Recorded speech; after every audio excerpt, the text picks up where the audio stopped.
guys, meron tayo dito isang sand pit na pinabayaan. Hindi na ginamit ilang buwan, ilang taon na siguro ay.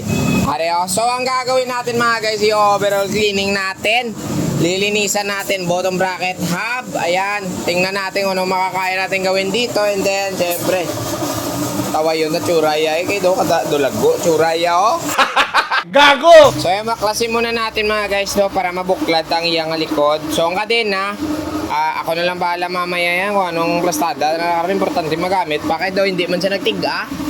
Yung atubangan, matyagan mo to. Tiga? Ay di po tagit. Ay di po tagit.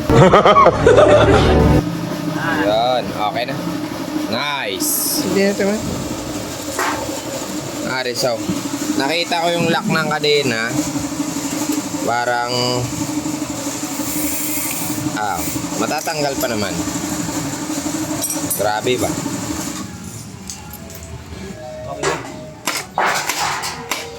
Okay. Hindi da. Hawakan mo lang.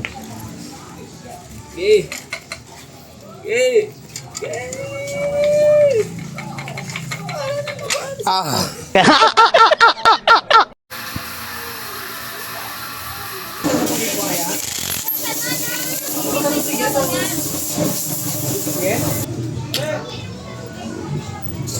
So ito na mga guys yung ating na badbad na mga pisa-pisa. So kailangan na lang tayo maghugas para at least mamaya mag-clear manandagway sa animalya. So let's go.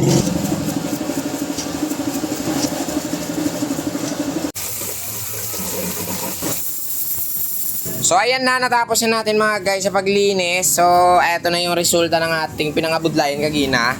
Ayan yung mga bearing natin. So nagpalit tayo ng isang bearing kasi nga kanina umaalog na. So ito yung isang bearing natin. Wala na to, itatapon na lang to. Ayan. Swerte. Malapit na tayong matapos. So kailangan na lang natin mga guys ikakabit and then lalagyan natin ng papadanlog. So let's go. Kailangan. Ayan, perfect na. Hindi ka mong malipat dito no? Kung ikaw gobra, hindi ka naman malipat no? Noy. Nga huwag kagakalipat na ito. Sulod yung sulo, mga nagyan. Wow! Yan, pumasok na yung kabila. Yung kabilaan lang. Yun. Ganyan po tayo magawa. Wala na pong halong pukpukan dito kasi kaya naman ang force natin na i-press lahat. Nice. Oh, ari na, natapos na sa mga guys sa paglinis. Bokaloy aman tsura sa animal yaw. Doon nagbago man oh. Na babay paliwat. Kaya bi mo name. Name magasto. Hindi mo name magasto. Tatampuaw ka.